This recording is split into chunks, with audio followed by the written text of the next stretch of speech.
This my is a pleasure, friends dude. and family podcast, and I do feel like you're my more successful, handsome younger brother. And my sister's been here. My cousin does the show Great. with me, so it makes sense that Great. you would be here. And I know that you came here right from visiting Moose. I saw my dog. I hope that's okay that I shout out Moose. Oh, you absolutely should shout out Moose. This podcast is about, sometimes how sensitive our heart is. And, I'm finding late in life how dogs make me so happy. Last night I came home from Brody Stevens Memorial, and I went to Rite Aid, and all I bought was an ice cream cone for myself and 4 doggy toys for Luna. Yeah. And came and stayed up till 4:30 in the morning just feeding her like squeaky toys. You know what's funny? Even the worst people on the internet, the most hateful, worst people on the internet, if you trace back to their profiles, they always write dog lover in their profile. They're always, why is that? it's unbelievable. They'll write the meanest shit on your Twitter or on your Instagram, and you'll be who could have ever written something this mean? And it always just said devoted mom, dog lover, registered nurse, and you're like, who? Always a dog lover. I think if people put photos of their dogs with the dog's name and age in the signature line of every comment on the internet, hate would disappear overnight online. What was your first dog? My first dog was a Siberian Husky named Lobo that my parents had. Really? Cool. Yeah, he was a cool dog. Wow. Really cool dog. Lobo. Yeah, Wolf. Lobo. Wolf. A wolf. In Spanish. Have you ever written a dog song? Have I ever written a dog song? No. Have you ever played with Los Lobos? That's really funny. I would love to play with Los Lobos, and I have tried to keep. Yeah, I wrote a song, and one of the lines is "dog and a ball at the end of my bed." But that's the closest I've ever come to like featuring a dog in a song. Although I could be wrong. I had an album cover once, if I recall. And yeah, on the back of my Dogs my are record. fun. I have this new joke that's killing, and I know like it's so relatable. Like I know everyone thinks their dog's the smartest. My dog really is the smartest dog, because the other day I was because this dog imitates me like she's a genius. Uh-huh. The other day I was taking a shit with a tennis ball in my mouth. Luna's a good girl. Luna's a good dog. She's like, I always say that dogs, and I mean this, and I love my dog, but I do feel like my dog is one feature short of being absolutely necessary. Like there's one more thing that all dogs should be able to do that would put them beyond the threshold of like, gotta have a dog.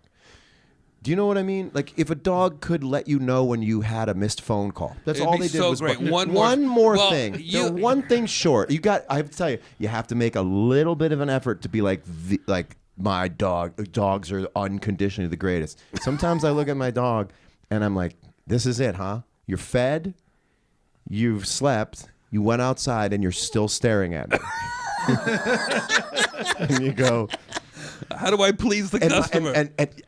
my brain goes, we are one thing short. Both of us on both sides of this equation are missing one thing. And I stare at him and I go, I don't know what else to do for you. And that's when I think if they could just bark, like when carbon monoxide is in the house or something.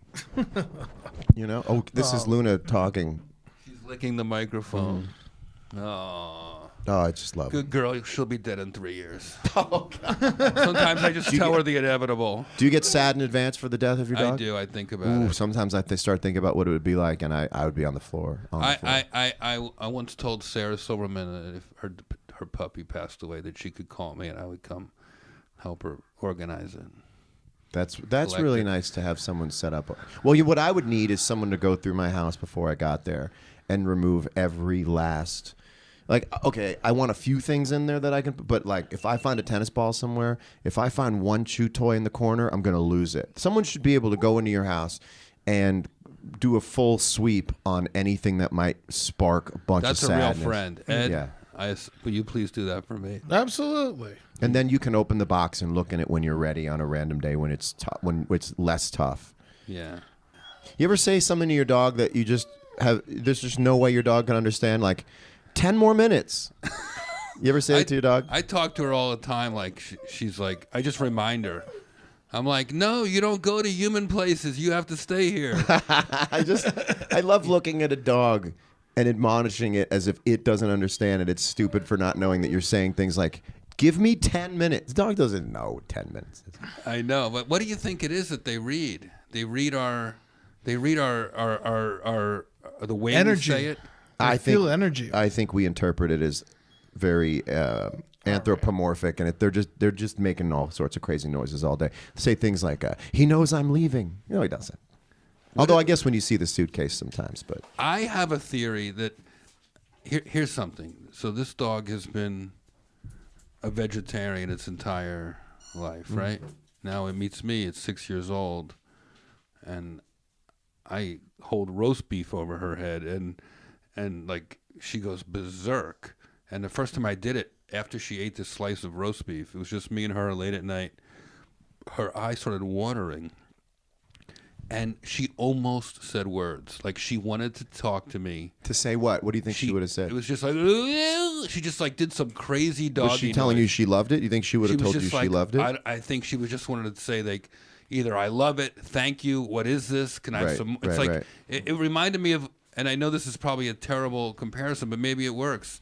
When you see the picture on YouTube or Instagram of that little tiny like 1-year-old who doesn't even talk yet, but when they suddenly put glasses, Yeah. on him, They and can he see. goes, oh! I cry every time when they. It's the hearing aid. They put the hearing. They turn the hearing aid on. Or the color glasses. Oh no, it's the color glasses. Yeah. There's two different ones. They're two different full-on that cries. shit it makes me cry. Full So on like if I cries, ever like need to cry, Yeah. you just put on It's the funny you say need to cry. I cried an hour ago when I saw my dog, and then I felt so much better afterwards because it's what I call unconscious pain. It's pain you don't know you have till your dog goes like, "Hey, remember me? I'm your dog. I'm the life.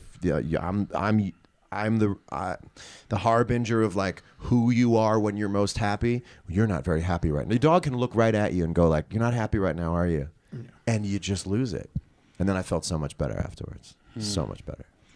I really am resisting it because I know like I'm always afraid if I love it, it's eventually going to die, and it's hard for me. I always had an allergy to dogs, and I was always a little afraid of dogs because a dog bit my sister.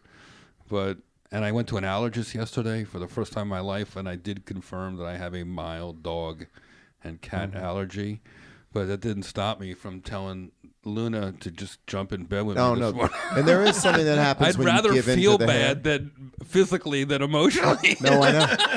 And how great is it when you finally give into the licking and the hair and the spit and the dirt? You just give into it. It's like being at a festival all the time, but your dog is around. You just go, I'm giving up. I don't need to be clean when I leave the house. I want to be half my dog's spit and hair. Yeah. And it is kind of a communal thing once you stop going like, hey, it's on my pants. Right. There's like, you just give all the way into Right. it and you're just spit in my mouth. Yeah. my dog is addicted to piss. It is His dog did a crazy thing the other day. It might be the smartest dog in history. It had to go to the bathroom when I was asleep, and instead of just peeing on my rug or whatever, it pissed on my toilet. Which I'm incredibly Now that's not an impressed. accident. That's the dog who knows. Yeah, I was very impressed. That's a dog who thinks it's a person.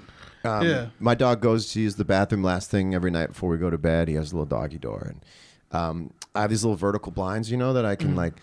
They're not horizontal blinds. I can like put my face like the way a cop looks out the window, and I can like sometimes he'll be out there for a while and be like, "What's he doing out there?" And I'll go up to the window and I'll spy on my dog, and I'll just push the blinds down a little bit and look through the slit, and he doesn't know I'm looking at him, and he's just looking up at the stars, and it's like he's taking a break from being my dog, as if he's a performer who's just taking a minute backstage smoking a cigarette, looking up at the stars, because he knows for a minute like.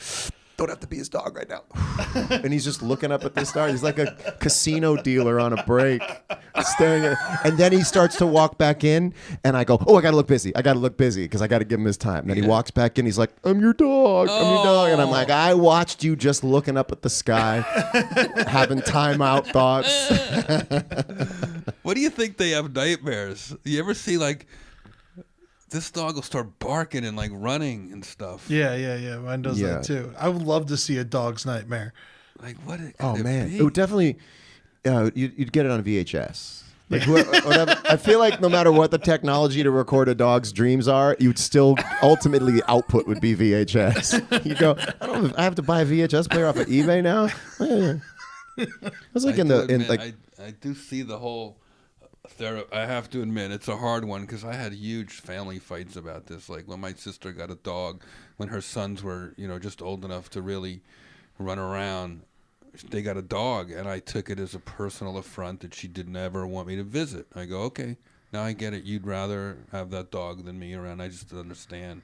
That was like a long time ago. Why? I was whatever. It's just my sister was all I had in life. And so if she's suddenly getting a dog, like were you that allergic to dogs? I guess as a kid, yeah, like asthma and I the see, hair I and the see. dander in my eyes, and now I have a very mild where it's fine. I'm going to get an air filter. The allergist told me to get an air filter. I think people who own dogs have a whole different lease on what it takes to keep their house clean and what they've also just given up on. Like, there really is a zen to the dog owner where they just go, oh, no, that's just always going to be hair on that bed.